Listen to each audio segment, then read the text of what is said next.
I'm Kenneth Peter Robinson. I was born 15th of May 1943. I was born in Lancaster Infirmary and brought up in Caden, 4.5 miles from Lancaster.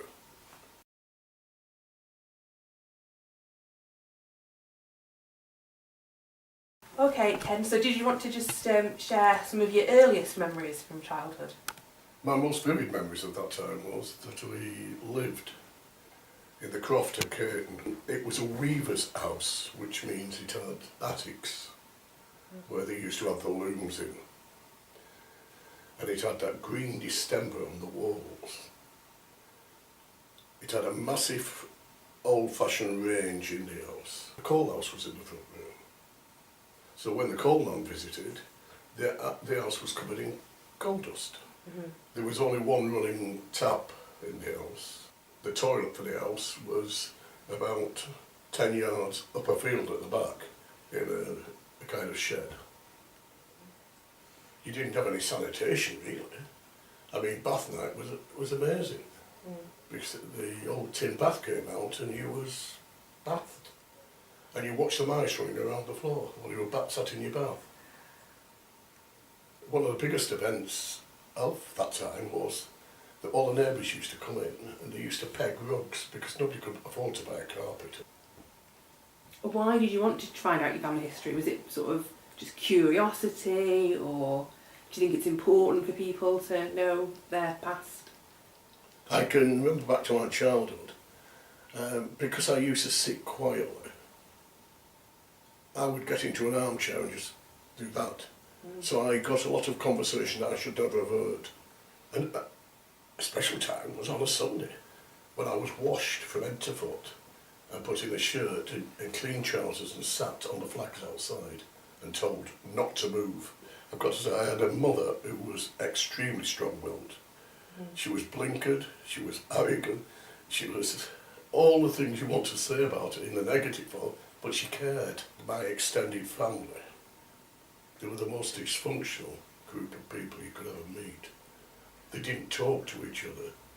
So it is only now that I'm finding that the person who was living next door to me when I was a child were in fact cousins. I just thought they were nice ladies.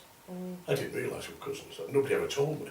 And it's only when I've been punching the computer that sort of worked out that these two ladies were relatives. My grandfather was in fact the lordly drunk. He was a very talented man.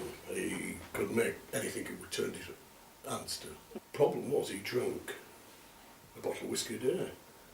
So my mother wouldn't have anything to do with him. Right. So my dad and I used to sneak off on a Sunday morning to go and visit my grandparents. My grandmother was born in the workhouse at Hornby.